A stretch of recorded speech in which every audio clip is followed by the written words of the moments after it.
ताहम मैंने केदार से अपनी परेशानी का जिक्र नहीं किया। इस वक्त कलकत्ते जाने वाली मेल ट्रेन का वक्त हो गया था। केदार टिकट लेने चला गया। मैं प्लेटफॉर्म के बुक स्टॉल के पास खड़ी हो गई और मेरे करीब से गुजरने वाले कितने ही मर्द मुझे ललचाई हुई नजरों से देख रहे थे। मैं सामी के जिस्म में और उसके लिबास में बहुत ही स्मार्ट नजर आ रही थी। एक नौजवान पुलिस इंस्पेक्टर अपनी वर्दी में अकड़ता हुआ मेरे आसपास घूम रहा था। मैं इसकी नजरों से ताड़ गई कि मुझ पर आशिक हो गया है। वैसे वो इस काबिल था कि मैं मुस्कुराकर इसकी हिम्मत अफजाई कर सकती थी, मगर मेरी जवानी का पहला हकदार केदार था, इसलिए मैं इसे नजरें चुराने लगी। केदार टिकट घर से वापस आया तो उसकी गोद में एक काली बिल्ली थी। मैं उसे देखते ही परेशान होकर बोली, इसे कहाँ से उठा लाए हो? और बिल्ली के मुलायम बालों पर हाथ फेरते हुए बोला, मैं टिकट घर के पास खड़ा था, ये मेरे कदमों पर आकर लौटने लगी। बड़ी प्यारी और साफ सुथरी बिल्ली है, मैं इसे अपने साथ रखूंगा। मैंने नागवारी से उसे देखते हुए कहा, मुझे ये जरा भी पसंद नहीं है, इसे छोड़ दो। केदार ने मेरे करीब आकर आहिस्तगी से कहा, मैं कुछ और सोचकर इसे साथ ले जा रहा हूँ। एक दिन तुमने कहा था जानवरों को अनदेखी आत्माएं नजर आ जाती हैं, सामी की रूह तुम्हें नजर नहीं आती। हो सकता है ये बिल्ली से देखते ही इस पर चपक पड़े, इस तरह हमें इसकी मौजूदगी का पता चल जाएगा। हाँ, ये सच है, कुत्ते बिल्लियां अनदेखी रूहों और बलाओं को महसूस करके गुराने लगती हैं। केदार की बात मेरे दिल को लग गई। फिर मैंने एतराज नहीं किया। वो फर्स्ट क्लास का टिकट लेकर आया था। मेरे नए जिस्म से खेलने के लिए इसने सिंगल बर्थ का एक छोटा सा कंपार्टमेंट रिजर्व करा लिया था। जब हम कंपार्टमेंट में दाखिल हुए तो गाड़ी चलने ही वाली थी। केदार ने बिल्ली को ऊपरी बर्थ पर बिठाकर कहा, तुम यहाँ आराम करो, कोई खतरा होगा तो हमें आगाह कर देना, मैं अगले स्टेशन पर तुम्हें दूध पिलाऊंगा। इसने कपड़ों की गठरी बिल्ली के करीब रख दी। मैं निचली बर्थ पर अंगड़ाई लेती हुई लेट गई। केदार ने मुझे सर से पांव तक ऐसे देखा जैसे अभी चबा जाएगा। इसने आगे बढ़कर खिड़की बंद कर दी, फिर दरवाजे को भी बंद करना चाहता था कि अचानक लड़खड़ाकर पीछे हट गया। दरवाजा एक झटके से खुल गया था और वहां वही पुलिस इंस्पेक्टर खड़ा हुआ था। इसने हम दोनों पर एक नजर डाली, फिर नीचे खड़े हुए दो सिपाहियों से कहा, तुम लोग पास वाले कंपार्टमेंट में जाओ, अगले स्टेशन पर यहाँ आ जाना। यह कहकर उसने दरवाजा अंदर से बंद कर दिया। इसी वक्त गाड़ी चल पड़ी। केदार ने जुर्रत से काम लेते हुए कहा, कंपार्टमेंट है, हमारे पास टिकट है, आप कानूनन इस कंपार्टमेंट में सफर नहीं कर सकते। उसने तंजिया लहजे में कहा, मैं कानून को तुमसे ज्यादा जानता हूँ। तुम्हारे जिस्म पर खद्दर का मैला कुर्ता और पजामा है। इस लड़की के जिस्म पर एक ऐसी रेशमी साड़ी है जिसकी कीमत कम से कम 500 रुपये होगी, और इसकी उंगली में जो अंगूठी है इसका हीरा असली है। ये किसी बड़े घर की लड़की है और तुम एक बेहद गरीब आदमी हो। क्या बता सकते हो कि इस मेल ट्रेन में तुम दोनों का मेल कैसे हो गया? केदार यूं भी झिल्लाया हुआ था। इंस्पेक्टर रंग में भंग डालने चला आया था। फिर यह कि वो हमें कानूनी गिरफ्त में ले रहा था और इस इल्जाम में केदार को हवाला तक पहुंचा सकता था। वो एक अमीर घराने की लड़की को भगा कर ले जा रहा है। इस तरह अगर बात बढ़ती तो मेरे मुतल्लक तहकीकात के दौरान पता चल जाता कि मैं कमिश्नर जॉन पोकर की बेटी सामी पोकर हूँ और मैं केदार को छोड़कर किसी कमिश्नर की बेटी बनकर नहीं रहना चाहती थी। इस वक्त मैं सिर्फ केदार की भूख थी। मैंने इंस्पेक्टर को टालने के लिए कहा, ये मेरी पति हैं, मैं इनकी धर्म पत्नी हूँ, हम कलकत्ते पहुंचकर ये साबित कर देंगे। इंस्पेक्टर ने मुझे भूखी नजरों से देखते हुए कहा, कलकत्ता बहुत दूर है, तुम दोनों अगले स्टेशन पर मेरे साथ थाने चलोगे, वहां मैं अपने तौर पर मालूम कर लूंगा कि तुम कितना सच बोल रही हो। बात बिगड़ते देखकर मेरे जी में आया कि मंत्र पढ़कर इस इंस्पेक्टर को शोलों की नजर कर दूं। ठीक है, वो जलकर भस्म हो जाता, मगर अगले स्टेशन पर इसके सिपाही आने वाले थे। अगर हम इसकी जली हुई लाश को चलती ट्रेन से बाहर फेंक देते और कंपार्टमेंट में इसका नामो निशान तक ना रखते, तब भी तहकीकात के लिए हमें स्टेशन पर उतार देते। इस वक्त हम बुरी तरह फंस गए थे। केदार मेरे हुक्म का मुंतजर था। मेरा इशारा पाते ही इंस्पेक्टर को बाहर फेंक सकता था, लेकिन मैंने मसले से काम लिया। इसकी भूखी नजरों के जवाब में अचानक मुस्कुराकर कहा, इसी ट्रेन से मेरा कलकत्ते पहुंचना जरूरी है, क्या हम दोस्त बनकर आपस में समझौता नहीं कर सकते? यह कहकर मैंने अपनी उंगली से हीरे की अंगूठी निकालकर रिश्वत के तौर पर उसे पेश कर दी।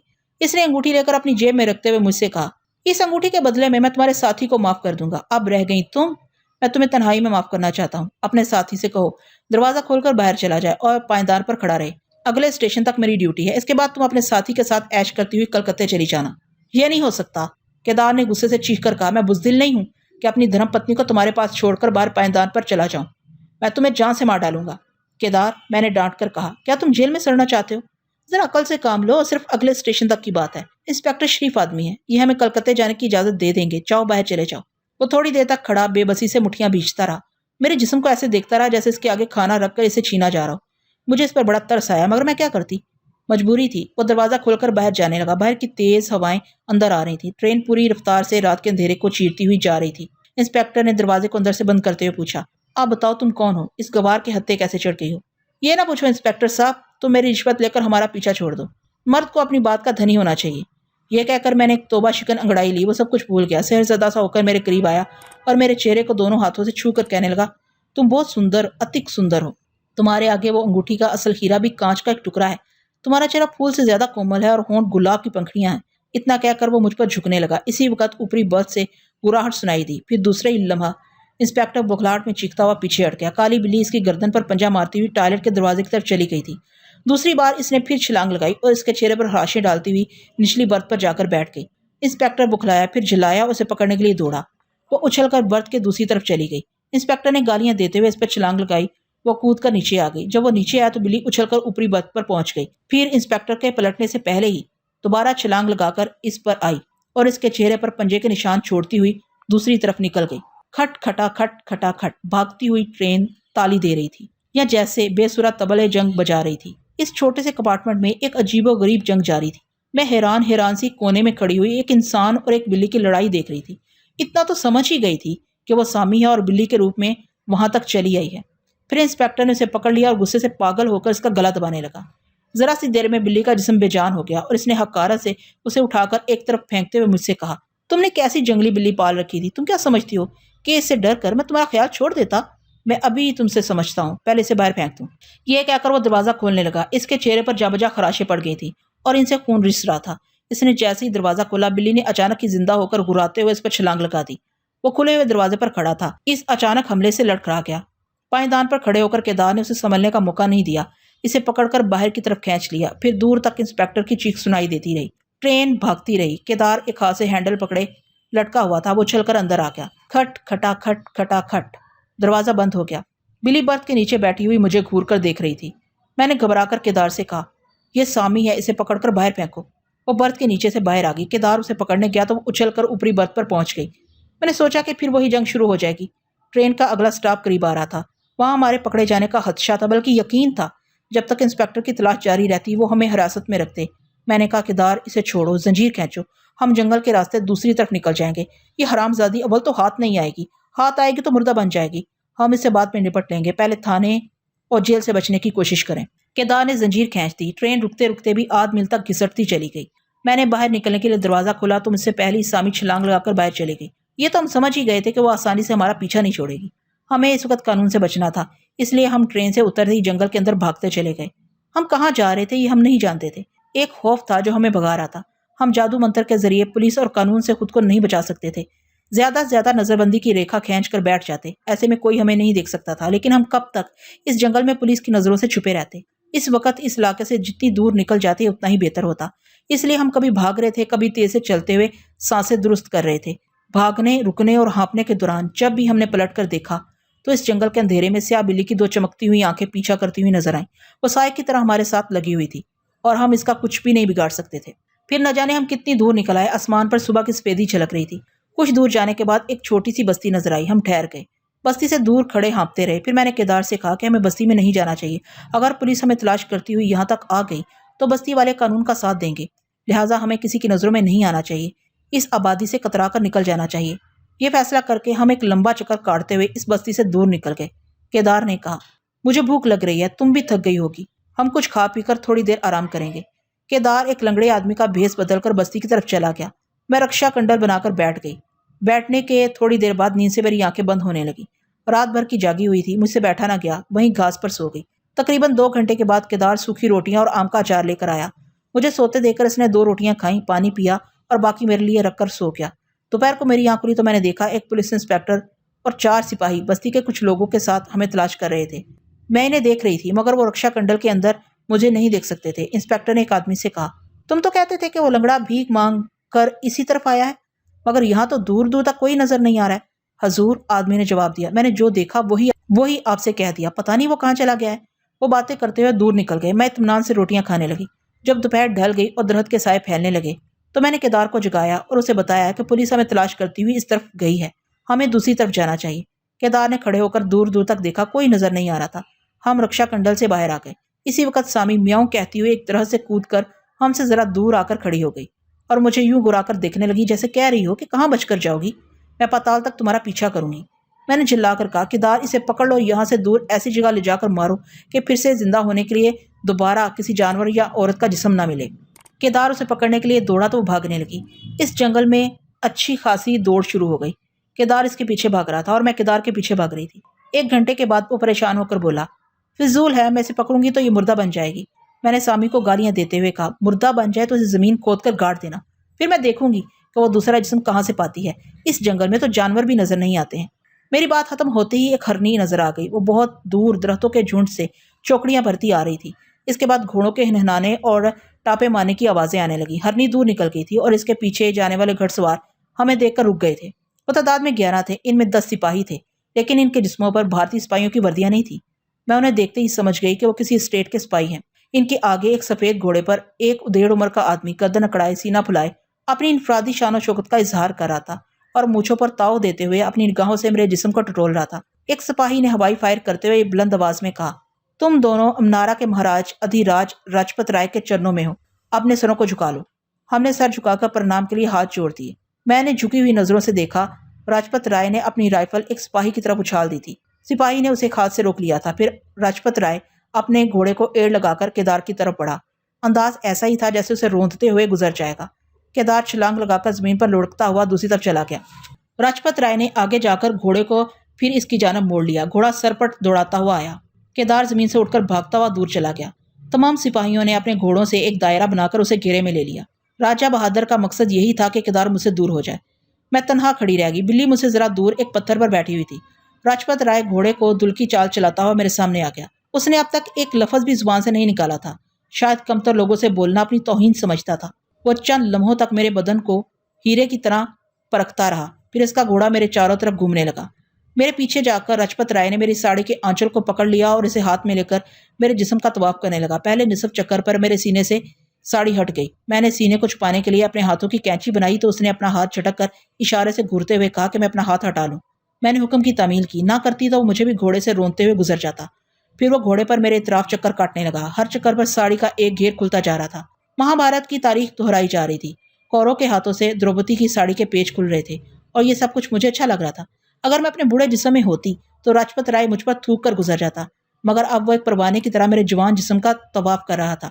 ताहम औरत हुकूमत करने वाले मर्द को ही तरजीह देती है। फिर मेरे बदन पर रेशम का लहंगा और ब्लाउज रह गया। सामी खामोशी से तमाशा देख रही थी।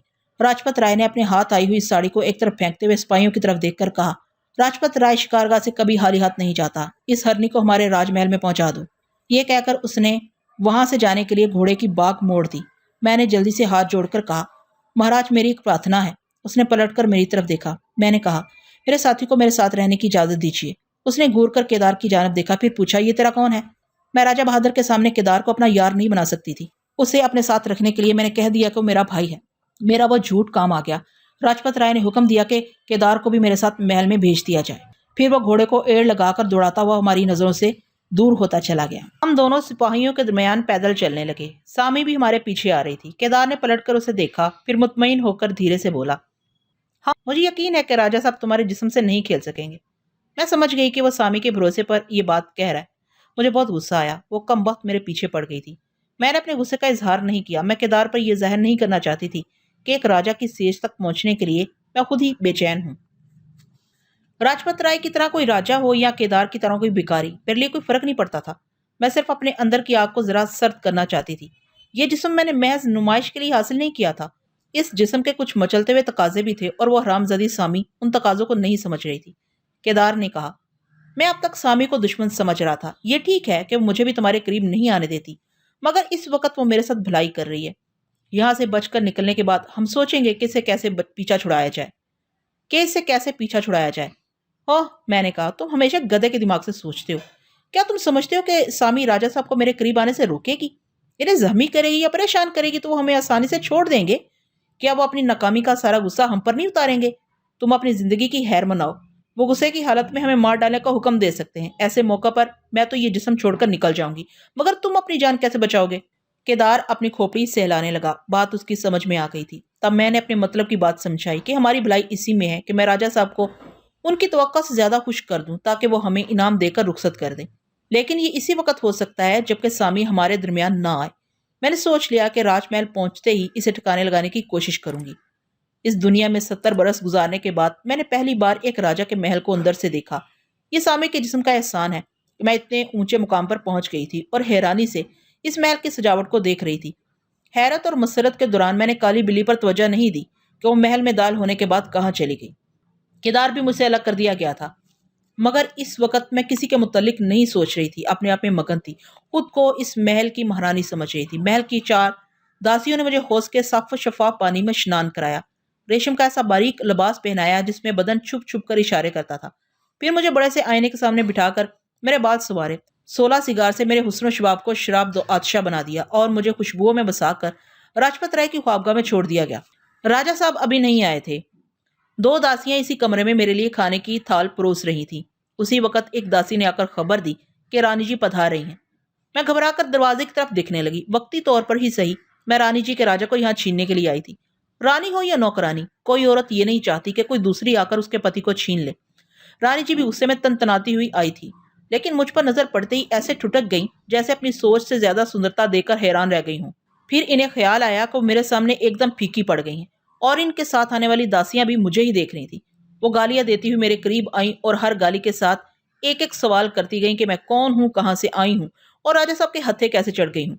कि अगर मैं राजा साहब के हुक्म से ना लाई जाती और अपनी मर्जी से यहाँ आती तो वो मुझे इसी वक्त कत्ल कर देती। मैंने हाथ जोड़कर आजिज़ी से कहा, मैं मजबूर हूँ और जबरदस्ती यहाँ लाई गई हूँ। अगर मुझे यहाँ से सही और सलामत निकल जाने का मौका मिले तो मैं अभी चली जाऊंगी। वो खुद ही समझती थी कि जवान लड़कियां महल में जबरदस्ती लाई जाती हैं। उन्होंने मुझे हकारा से देखते हुए कहा, अच्छी बात है, आज की रात गुजार ले। जब राजा साहब आए तो इन्हें इतनी शराब पिला देना कि मदहोश हो जाएं। फिर मैं यहाँ आकर तुम्हें निकल जाने का मौका दूंगी। अगर सुबह होने से पहले तू यहाँ से ना जा सकी तो फिर कभी ना जा सकेगी। भगवान ने तुझे ऐसा रूप दिया है कि राजा साहब तेरे दीवाने होकर रह जाएंगे और मैं पागल होकर तुझे जान से मार डालूंगी। इसलिए मेरे हुक्म को अच्छी तरह याद रखना। इन्हें ज्यादा से ज्यादा पिला देना। मैं यहाँ फिर किसी वक्त पहुंचूंगी। ये कहकर वो पलट गई और तेजी से चलती हुई कमरे से निकल गई। मैं थोड़ी देर तक सोचती रही कि मुझे क्या करना चाहिए। मेरे दिल ने कहा कि अगर राजपत राय मेरा दीवाना बन जाए तो मैं इस मगरूर रानी की जगह ले सकती हूँ। राजा साहब मुझे और केदार को पुलिस और कानून की दस्तरस से बचा सकते हैं। मुझे कुछ अर्से के लिए इस खूबसूरत महल में जवानी की रातें और मुरादों के दिन गुजारने का मौका मिल रहा था। लिहाजा मैंने फैसला कर लिया कि रानी जी का हुक्म नहीं मानूंगी। मैं खाने से फारिग हुई तो एक दासी ट्रॉली में शराब की बोतलें और गिलास ले आई और फिर वो कमरे से बाहर चली गई और राजा साहब ने अंदर आकर दरवाजे को अंदर से बंद कर दिया। वहां से पलटकर उन्होंने मुझे ऐसे देखा जैसे बिन पिए नशा आ गया हो। वो मेरी तरफ बढ़ते हुए नशीले लहजे में बोले, मेरी सेज पर कितनी कलियां खिल चुकी हैं, मगर ऐसी मुंह बंद कली पहली बार देख रहा हूँ, जिसे देखते ही शराब का नशा भूल गया हूँ। जो रस तुम में है वो इस शीशे की सुराही में नहीं है। वो मेरे एकदम करीब आ गए। इसी वक्त मैंने बिल्ली की गुराहट सुनी और घबराकर पीछे हट गई। मैं इनसे कहना चाहती थी कि खतरा है, वो मेरे करीब ना आए, मगर उन्होंने अपने तजर्बे से सोचा कि पहले पहल हर लड़की इसी तरह पीछे हटती है, अदाएं दिखाती है, अपना जिस्म चुराती है, फिर खुद को उनके हवाले कर देती है। ये सोचकर उन्होंने आगे बढ़कर मुझे पकड़ लिया, लेकिन इनका भी वही हशर हुआ। बिल्ली रोशनदान से छलांग लगाकर उन पर आई और पंजा मारती हुई पलंग पर जाकर बैठ गई। राजा साहब गुस्से से जैसे पागल हो गए। ऐसे नाजुक मौका पर वो एक मक्खी को भी बर्दाश्त नहीं कर सकते थे और वो बिल्ली इन्हें पंजा मारकर इनके गैजो गजब को पुकार रही थी। उन्होंने चीख कर कहा, कहाँ से आ गई ये बिल्ली, निकालो इसे। उनकी बात पूरी होने से पहले ही इसने उछलकर दोबारा हमला किया और इनके चेहरे पर खराशे डालती हुई कालीन पर जाकर खड़ी हो गई और दुम उठाकर घुराने लगी। राजा साहब कभी सोच भी नहीं सकते थे कि वो दुश्मन की तरह दोबारा हमला करेगी। उन्होंने झुंझुलाकर ट्राली से गिलास उठाया और इसका निशाना लिया। वो तो हट गई, मगर गिलास कालीन पर पहुंचकर चकनाचूर हो गया। एक राजा ये कैसे बर्दाश्त कर सकता था कि इसका निशाना खाली चला जाए। वो ट्राली पर रखे हुए गिलासों को, शीशे की सुराही को और बोतलों को उठा उठाकर बिल्ली पर हमले करने लगा। वो इधर से उधर उछल रही थी, छलांगे लगा रही थी और शीशे के टुकड़े तमाम कमरे में बिखरते जा रहे थे।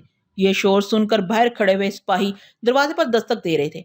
राजा साहब गुस्से से पांव पटकते हुए गए और दरवाजा खोलकर कहा, इस बिल्ली को पकड़ो और बाहर ले जाकर इसे शूट कर दो। सिपाही इसे चारों तरफ से घेर कर पकड़ने की कोशिश करने लगे। दासियां फर्श पर बैठकर शीशे के टुकड़े चुनने लगी। मैंने कहा, राजा साहब ये बिल्ली नहीं, एक चुड़ैल है, हमेशा मेरा पीछा करती रहती है। अपने सिपाहियों को हुक्म दीजिए कि इसे महल से दूर कहीं जंगल में ले जाकर इसके जिस्म के टुकड़े टुकड़े कर दे और आज रात इस महल में कुत्ते, बिल्ली या किसी भी जानवर को ना आने दें। ये चुड़ैल जानवरों के बहरूप में चली आती है। पता नहीं राजा साहब ने कहाँ तक मेरी बात का यकीन किया। वैसे उन्होंने गुस्से में हुक्म दे दिया कि इस महल में कोई पालतू जानवर भी ना रहे, वरना पहरेदारों की शामत आ जाएगी। बिल्ली इनकी गिरफ्त में आ गई थी। वो उसे लेकर बाहर चले गए। एक दासी शराब की दूसरी बोतलें लेकर आ गई। दूसरी दासियां अभी तक शीशे के टुकड़े कालीन पर से चुन रही थी। राजा साहब ने एक गिलास में शराब उंडेलते हुए गरज कर कहा, जाओ, निकल जाओ यहाँ से, भाग जाओ। वो सब उठकर चली गई। राजा साहब ने एक ही सांस में गिलास खाली करते हुए मुझसे कहा, मेरा मुंह क्या देख रही है, दरवाजा बंद कर दे। मैंने आगे बढ़कर दरवाजा बंद कर दिया। अब यहाँ आकर मुझे अपने हाथों से पिला। मैंने इनकी तरफ बढ़ते हुए कहा, रानी जी ने मुझे हुक्म दिया है कि मैं आपको पिलाकर मदहोश कर दूं। अगर मैंने ऐसा न किया तो वो मुझे जान से मार डालेंगी। क्या? वो घुरा कर बोले, क्या लक्ष्मी यहाँ आई थी? अगर रानी जी का नाम लक्ष्मी है तो वो यहाँ आई थी। मैं उसे शूट कर दूंगा।